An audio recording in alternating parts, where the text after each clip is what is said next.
A big thank you to our sponsor, iFixit, who fights for your right to repair and makes really cool tools in the process. If you need to fix your phone, laptop, or even a vacuum, iFixit has thousands of parts, tools, and free guides.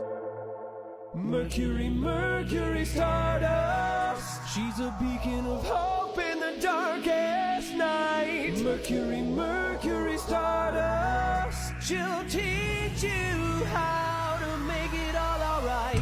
Hey there, hi, my name is Mercury, and I'm the trans Handy Ma'am. My pronouns are she, her, and I teach compassionate DIY. We're here to help renters, LGBTQIA members, and anyone who's feeling left out in a DIY space.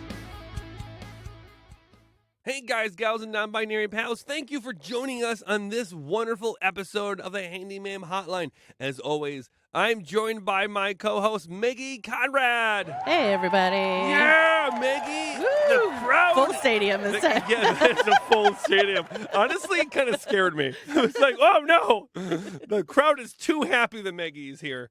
Maggie, one of these times I want you to know, you may hear cows and roosters. Please don't moo at me. You may hear a train coming through, Maggie.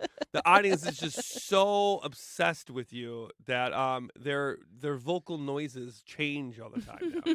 You might hear a rocket ship for some who knows, you know? This is the bit that will never stop, Maggie. I love it. I love it. How you doing, Maggie? I'm good.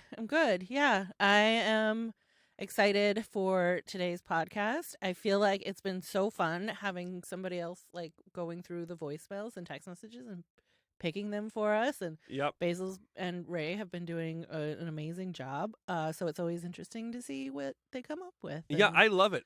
it's fun. For those who are just tuning in for the first time, I'm going to answer 5 questions that I've never heard before. So these are questions that are going to be thrown at me. I've never heard these. I haven't seen these, read these, or anything.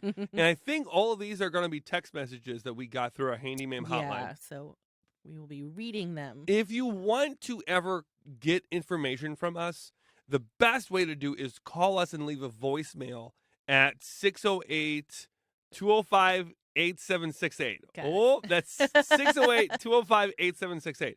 Leave a voicemail, and you're more likely to be in the podcast if you do that. But a lot of people text. We might get like 30, 40 texts a week. Yeah. And we'll go through as many as we can. We try to get back to as many people as possible. But you're more likely to get your question on air if you call in. So do that if you would like to. But that being said, we're going to do our best to answer these. And if I sound a little bit different this week, it's because I was sick for the last 6 days. Yeah, just now getting back to it. Yep. After the last recording we did, I realized that I wasn't just exhausted. I was genuinely very sick. And I spent 6 days after that recording at home, like, I don't know I'm going to make it. But now I'm getting back to it, and I'm hanging in there. So, Maggie, are you ready to throw some cues, and I'll hit them with A's? Yes. Good. Let's do this. We have a message from Marika from Baltimore, pronouns she, her. Hi, Handy Ma'am. I'd like to switch my bedroom ceiling light into a fan/ceiling light. I've been told that since this involves electricity, I shouldn't do it myself. What do you think? This is a great question. I mean, my initial thought process, it all kind of depends on what kind of ceiling fan we're talking about. Some ceiling fans are going to be a lot easier than others, and some aren't. I'm going to be very honest with you. Ceiling fans are probably one of the most difficult things to do. And you can get the ones that are called easy installs. And that means that they're all in one installments. That means that, like, the wires are a little bit more simple, but you might need to run an extra wire to it to make it operate. It's just not necessarily an easier thing to do. Yeah, don't you need more wires? Sometimes, so not all of them, but most of the time you need to have 2 leads. And that means you need to have 2 hot wires in order to operate the fan and then operate the light. Sometimes not. It all depends. But knowing what you need to look for is difficult. And honestly, a fan is not where I would start when it comes to any type of DIY stuff. Like, if you're a little bit newer to DIY things, I would not be doing a fan. I would probably want to hire an electrician to install something. And to make it a little cheaper, you can buy the materials and then make sure it's an easy install, and then it would probably be a much easier thing. Even a handy person could probably do it, but electrician would be the safest bet I would go. I think whenever we're talking about these subjects, is yes, technically you could do it, and there's going to be tutorials online that can show you the right route to go and kind of give you more trust in yourself, right? But when we are talking about this stuff too, fans are difficult because they got to be balanced, right? Yeah. And it's very easy if you don't put the mounting plate in place properly. Like for an example, there's a mounting plate that makes sure that it's level for you and secure, so you don't have further problems down the road, right? If you don't put the mounting place in place, you're never going to get it perfectly, centered in a way where it's not going to wobble, right? You could always open you up some to problems, but the way you put the mounting plate is usually in studs.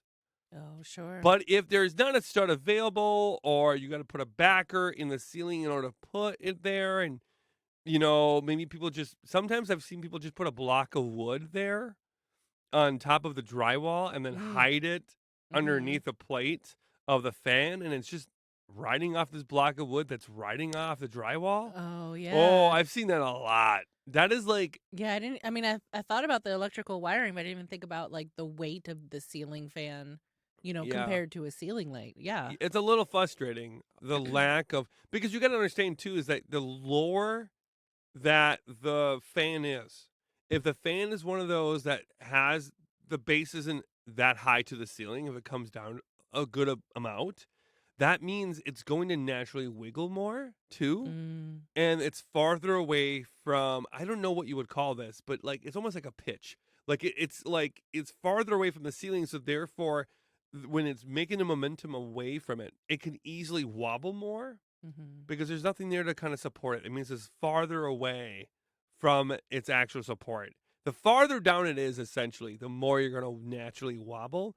And the more natural wobble you have, the stronger the hold it has to have in the ceiling. So like the longer that, like the insert, I guess not, I don't know what you would call it, but yeah, like because some ceiling fans like come down lower. Yes. And have like a pole. For an example, lowering gyms. it down. Gyms will often have those really long ones. We've done some work in those before, where they will wobble like they were ready to cut your head off in a fucking horror movie. Those are scary. They can be really scary. You never notice them until you notice them. Do you know what I mean? Like ceiling fans are those kind of things where you never notice they're bad until you're like, oh, I might die today. Like there's always a crutch to the ceiling fan in that route. And I think that especially just go back to the gym thing I was talking about a moment ago, is that it was so far down. It was about 3 feet down, right, from the ceiling. That means that the quad box, it's on, because it's only on a quad box in most of those gyms. It's not that strong of a base. It doesn't have a lot of surface area to grab onto. So if it's off balance a little bit, if one blade is pointed down a little farther than the others, or weighs a little bit more because of dust or some crap, then it's going to operate where one side of it's leaning heavier and moving everything around. You can buy weights for ceiling fans, and those weights are basically like magnetic things that holds on there, and they're fine, but you got to go to each blade and then run it and then turn it off and then mark it and then put it farther down the blade or farther up the blade or move it to a different blade. It's like it's very intricate. Yeah. I learned about that when I was editing a book that somebody oh, fuck you. That's funny. Maggie's talking about my book that's coming out in August. But that being said, if all of the things we're talking about sounds like a little much for you and exhausting, don't start this project. Yeah. Okay? Like, I think even for me as a professional who's done it for 16 years, I dread ceiling fans. The ones that are the best, though, for my experience, are the ones where you don't have to install every single blade separately. The ones that just come all together almost always are easier. But the ones where you got have individual washers and individual screws and individual pieces, and it all Mm. fits in differently, and if you miss one part, then it throws off the whole thing. And that's not even taking into account the wiring that we kind of glossed over. The wiring itself is going to be different because the fan typically operates on a different power source than the light itself. The light will come on and then the fan will come on. So Right. the leads got to be split. You got to have two different leads typically. And if you have just a regular light that only has a lead, a neutral, and a green, then you're going to need to add another lead in or get a ceiling fan that doesn't have a light. And that's another option as well. That's my hot take. Do what you think is best for yourself. And if you want to take this on, just be mindful of all the things we talked about and it's going to go okay. All right. Like I know I don't want to paint this picture like, oh, you're gonna cut your head off if you put it in wrong, But it is a taxing job and it can be a frustrating one. And I don't want you to go in thinking it's gonna be rainbows and sunshine because a ceiling fan is a little bit more of a serious one. Yeah. So be realistic, but if you really want to. But if you do it, good luck and let us know how it goes. Yeah. I would love to hear a good success story when we're like, I don't know. I hope that you do well. Okay, so this is actually a question from Basil's aunt. So they gave us this question here from their lovely family member. How do I tell if my water softener is working and how much salt should I be going through? This is from Amanda in the Upper Peninsula of Michigan. So water softeners are one of those things where I always want to double, triple check anything before I say it because that's when you start getting into territory that can really mess people up. Maggie, what was the first part of that question again? Just to make sure that I got it right. I had to do a quick Google search just to make sure I get all this info right. Yeah, how do I tell if my water softener is working? This is a great question.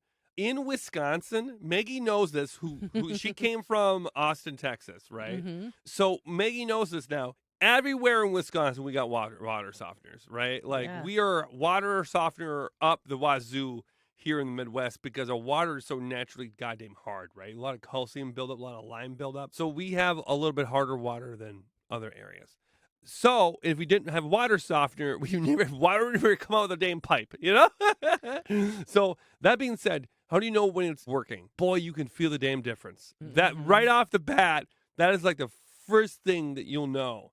Okay, if you've lived in the Midwest for a long time and you go to the West Coast and you take a shower and you feel like, boy, my hair feels different. It doesn't feel like it's clean or whatnot. It might be the reasoning why, right? Like, I don't know how to describe it, Maggie. Well, I do know with water softeners, because I'm learning this from living here and having one, if you can't get a lather with your soap, then your water is too hard. If you're getting great. a good lather, then you know that it's working. Yep, that's a really good look at you I homeowner. learned. And how much salt should you go through in a month? I double checked this just to make sure that it was right, but typically it's a bag of salt a month, right? If you got a family of 3 to 4 people, typically a bag. It all depends what size, water softener you have too. When I worked in property management, we would have that salt delivered to us every week and a half or 2 weeks. And you would get 4 or 5 bags for, 6 units in a whole building. You know what I mean? So that sounds about right. Like 1 bag a month for a family of 4 sounds pretty decent to me. But yeah, I think that don't mess with it too much. If you are getting into an area where you don't know if it's working, always look up the model of that water softener, find the manual, and then consult that first because it's going to be individual to every single version of hot water heater. They're not all going to be universal. They're all going to operate a little bit different. And it might be different where you are too. Like in the Midwest, it might be different than if you're in somewhere else, etc. So be mindful of all that. And then I would say take a look at it. But if it's not working, that's when you probably want to consult a plumber at that point. There's also a setting on the display I've seen it on mine and on my mom's where when you first set it up and start it and everything like that, it kind of has the default setting of how many gallons of water it can process with, the salt that's in there. And I think our default was 2,500 gallons, and it should have a countdown of how many gallons are left. So my mom was like concerned that her water softener wasn't working. And she's like, it's been like 2 weeks. I haven't heard it go off. I don't think it's working. And then we looked at it and it still had like 2,100 gallons left to go. So Yeah. like she just hadn't been using that much water. So there on the display, it generally would say, and you can look at your manual, how many gallons of water are left before it's going to basically regenerate. Yes. If there is a sudden, like, if you're washing your clothes and there's a sudden difference of your clothes being scratchier and stiffer, or if you see more like calcium buildup around the faucets and there's more crusty stuff, that's a sudden sign that something has changed, right? And that could be like, oh, that's not right. You know what I mean? And then double check that. And if you open up your water softener, you'll know when it's low. Yeah. Do you know what I mean? Or you'll obviously see, like, if there's been a difference, but your water, your salt in your water softener, it has not moved at all. Yeah. You know what I mean? Like, Yeah. if you've seen, oh, yeah, my clothes are a little stiffer, and then you open it up and it's full, something happened. Yeah. You know what I mean? Because So- you can make it manually regenerate if you're not sure that it's regenerating, but usually it's set to go off at like 2 a.m. When it does need to regenerate, it goes by like how many gallons you've used, Yeah. obviously. And so if you don't want to wait until like 2 o'clock in the morning to see if it's regenerating, there is a way to force it to regenerate and see if it's, then you could kind of keep an eye on it, see if it's actually working. Yeah.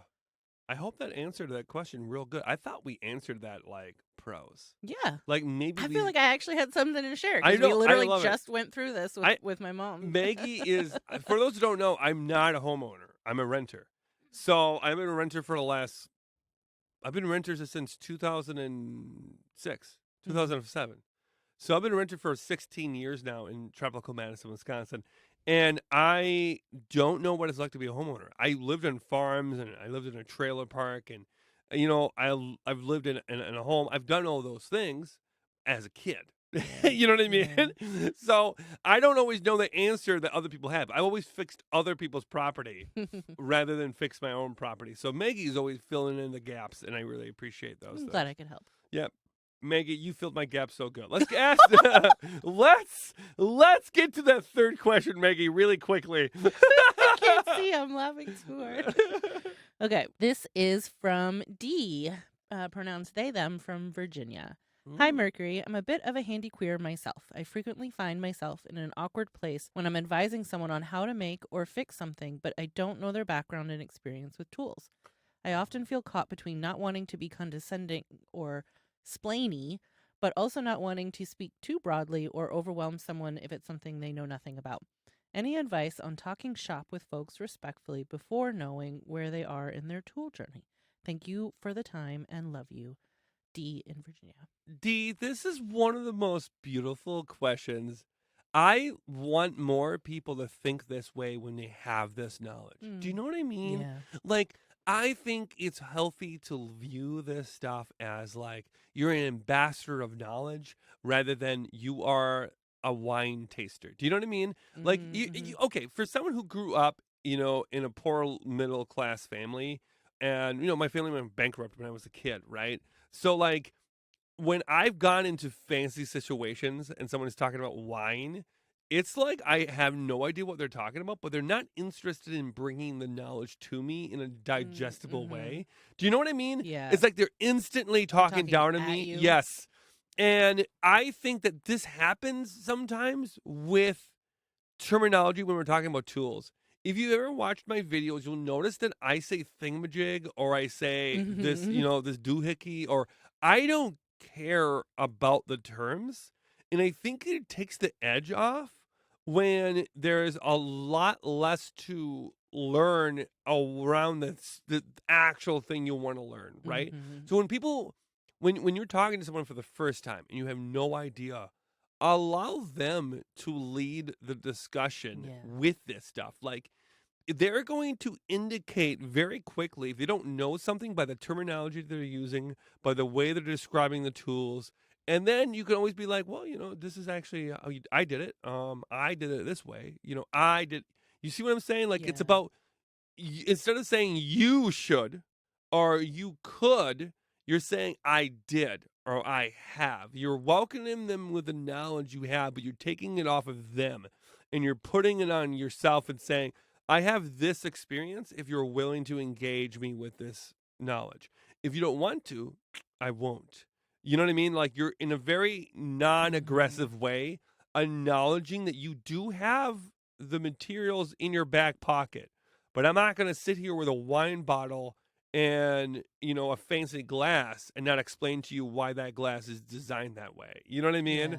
And those kind of things. I know I'm like throwing hot wine knowledge at people now, but I've always felt, I think in situations, and the reason why I discuss things in the way I discuss them is I often don't feel like I know things. Mhm. And as someone who's like been in these spaces, like when I came down to Madison, it was like going to a huge city for me. Yeah. I grew up in a town of 387 people. When I came to Madison and I went to my first restaurant, I remember someone gave me a $250 gift card to go to a restaurant. And it was because I was a stage manager for a show. And I thought that was the coolest thing in the world. And I was like, oh my God, I'm going to get so many meals out of this place. And I showed up and nope, one meal that was a fancy. Wow. I did not know how fancy it was. I was in blue jeans and a beat up shirt with my then girlfriend. And I was so confused. I had no idea what to do. And the person just came at me with all this, like, okay, do you want this and that? And all these words. And I just felt immediately like fish out of water. And I Yeah. felt so dumb. Like I was embarrassed that I didn't know anything.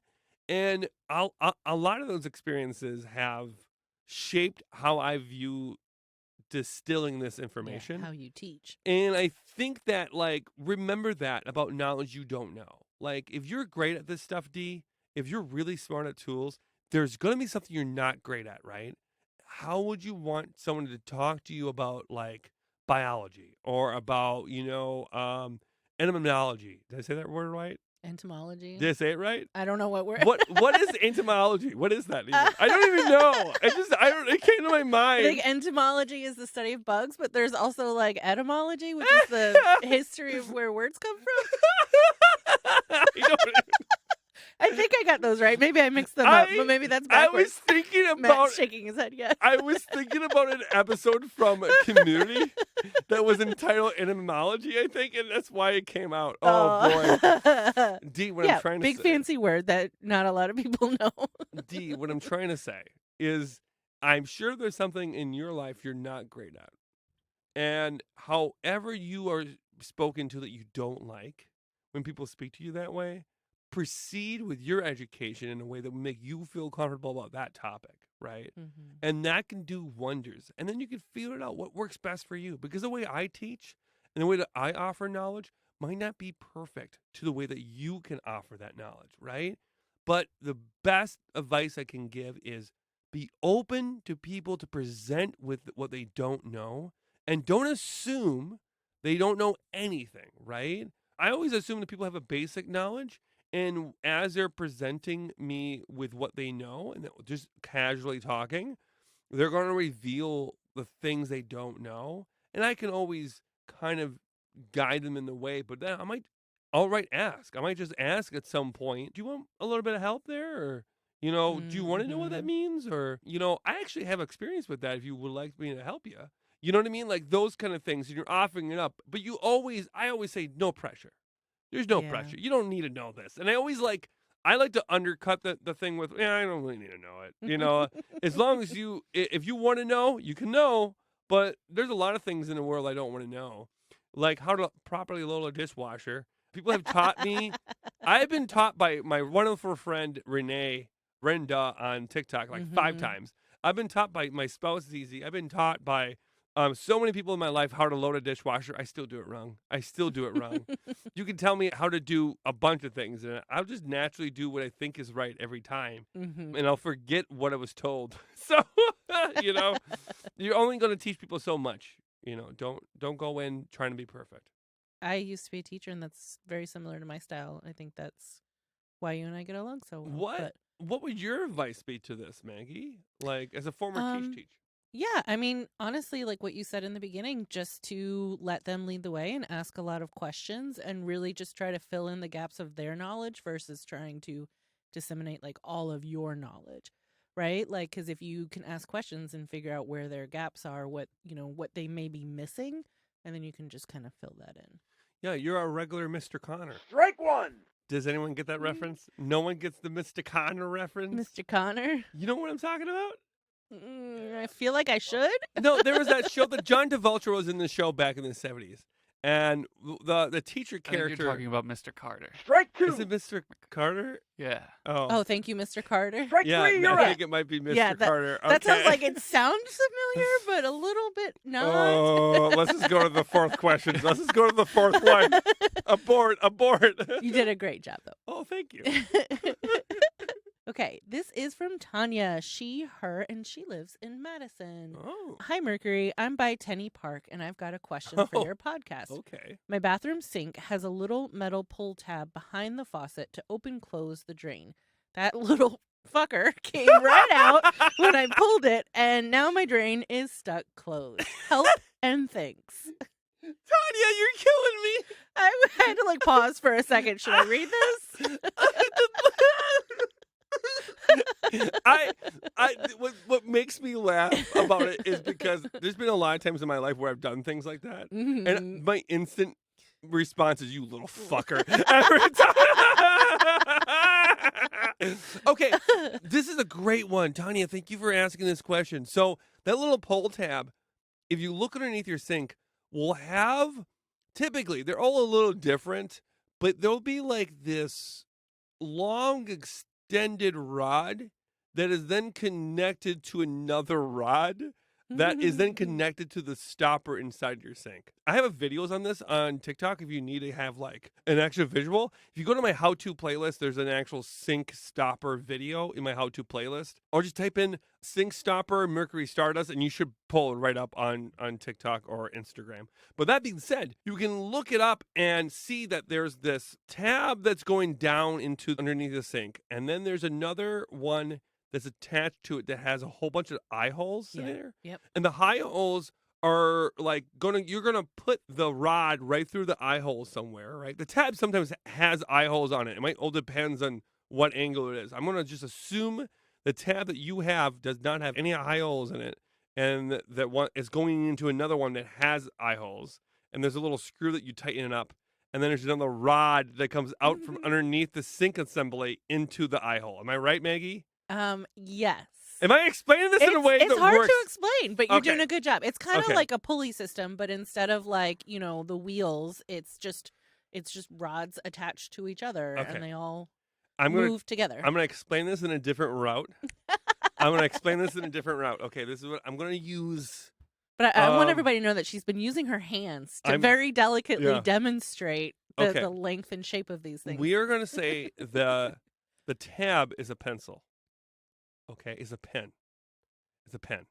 Okay. Mhm. I'm looking at both my sound engineer Matthew and Maggie right now for guidance. Okay. The pen is the tab that Tanya pulled out. Okay. Mhm. And then she's putting the pen down through the hole and she's putting the cap on it.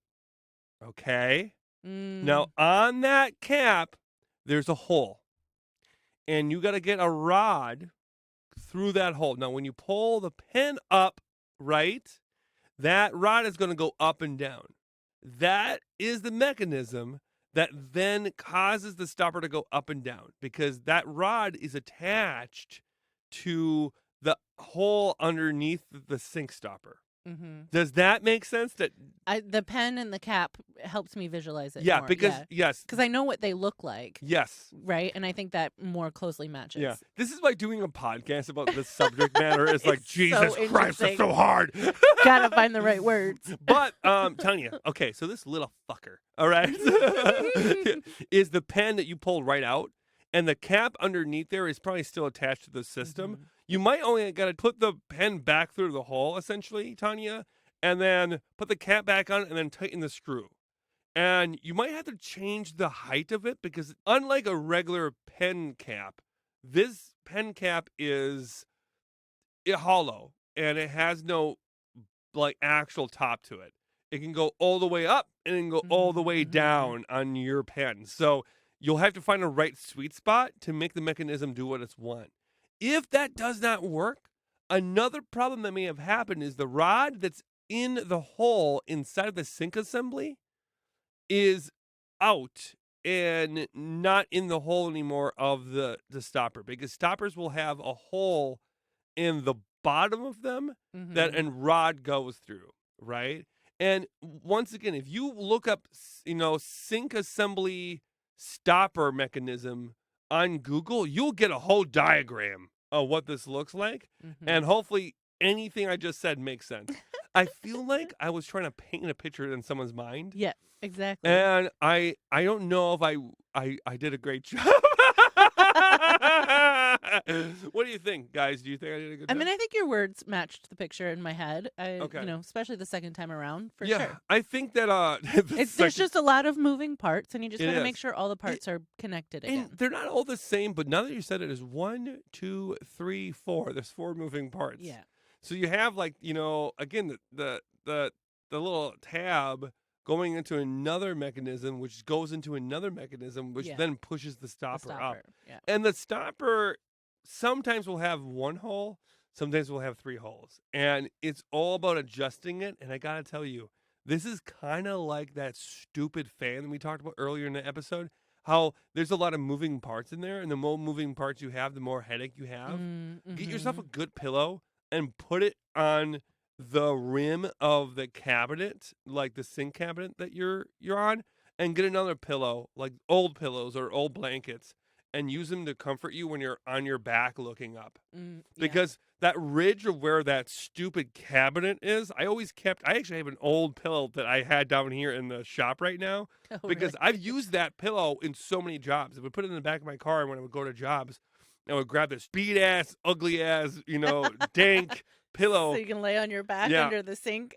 And that would go right where the opening of the cabinet is, right there. So when I'm laying in my back, it's like a little more of a soft cushion on my From that spine. lip between the bottom of the Yes. cabinet and the And floor. then I put another blanket right on my head, and then I try to prop myself. You can actually get, right when I was leaving the company, they bought an actual cabinet bed Oh, or weird. a cabinet layer or whatever they're calling it that you can Mhm. actually insert and make it easier on your back. But for the most part, I just use blankets and pillows. But it does make that job harder. It does. Like looking underneath the sink like that. But lying on your back is the best solution. Wear safety glasses too, because you'll have things Oh, yep. falling on your eyes and stuff too. Goggles are almost always better and protect you a little bit. When you're underneath a sink, goggles are the way to go. Goggles are underrated when it comes to PPE. Yeah. Like, I love glasses, but when you're working with like sawdust or working with, sink stuff, I just do goggles, because you'll get stuff that comes in the corner and then it'll hit the inside of the glasses and go right back in your eye. Oh, So, no.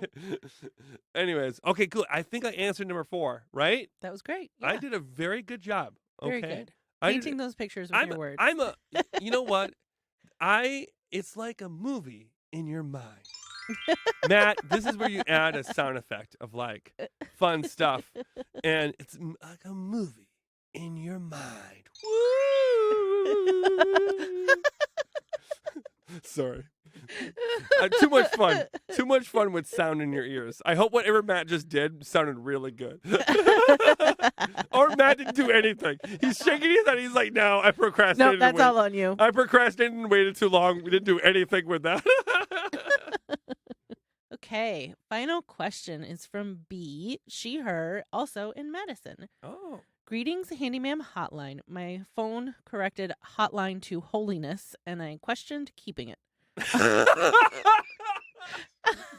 That's adorable. How do I clean the cracks between my stove and my counter? There's about an inch gap on each side, and I'm afraid to move my stove, electric range, since I don't know what's going on back there. Thank you, B.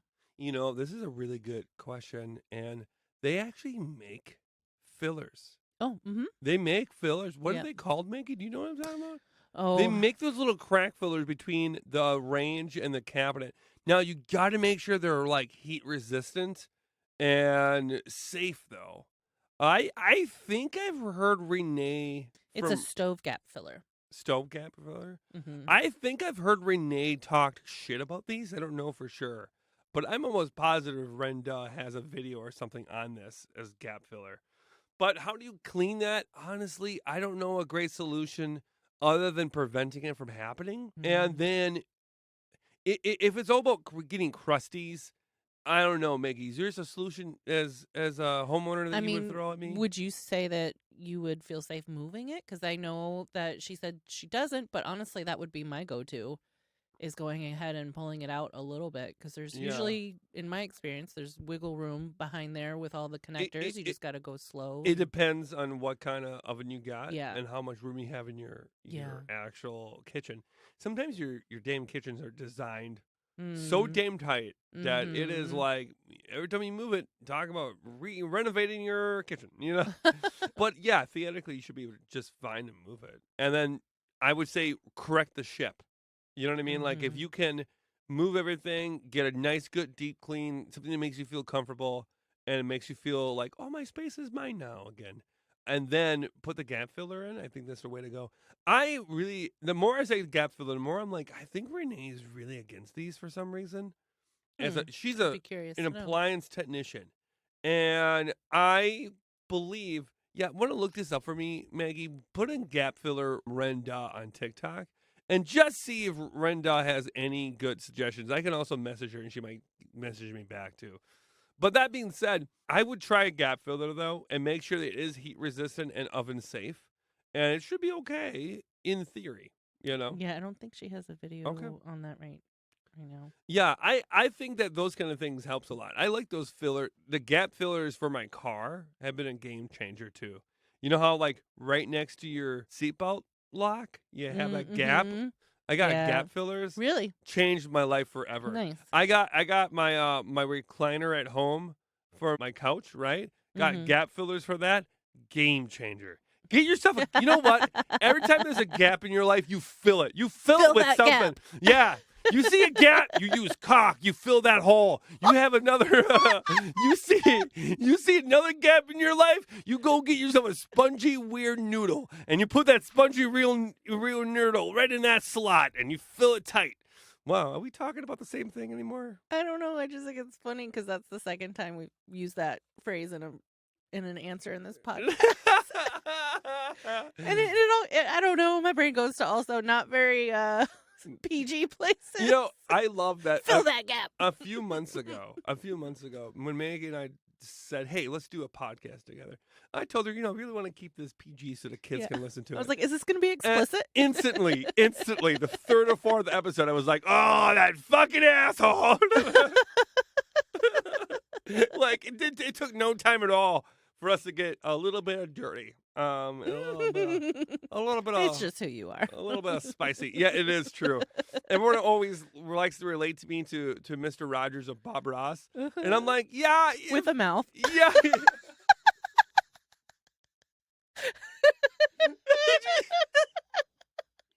I mean, if Bob Ross felt comfortable talking about a butthole in the first 5 seconds His of an favorite episode, word was penis.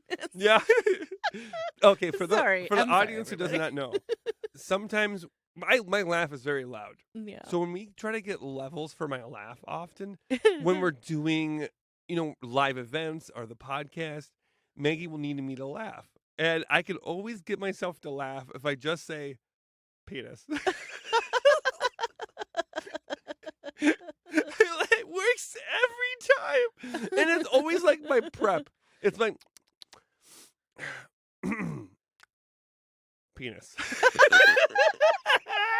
It makes me laugh.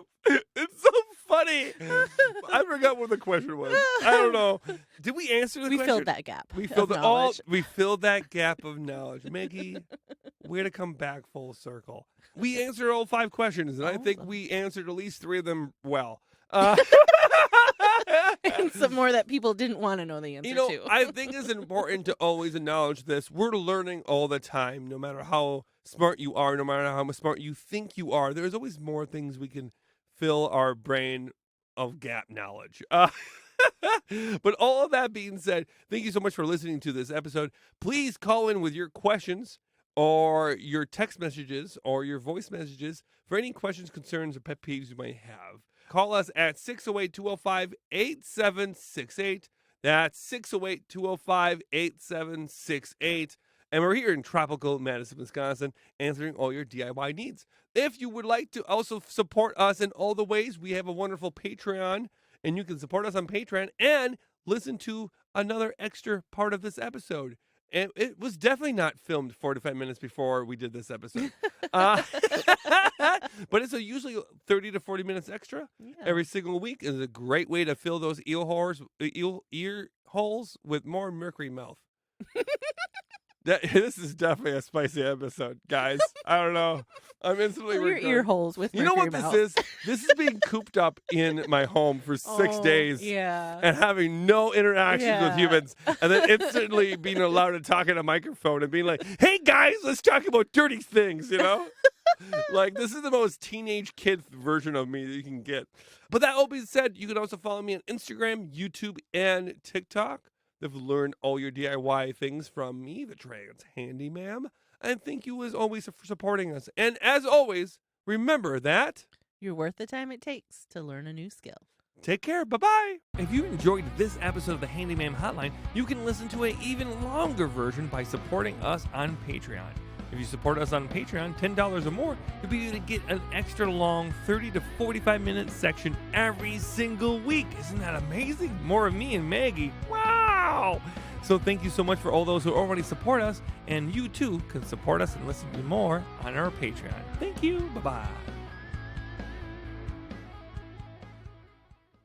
If you enjoyed this episode, please help us keep the pirate ship alive by supporting our sponsors, the wonderful iFixit. They fight for your right to repair and makes really cool tools in the process. If you need to fix your phone, laptop, or even a vacuum, iFixit has thousands of parts, tools, and free guides to make your life a little bit easier. So grab your hammer and nails and paint your nails if you want to. You're worth the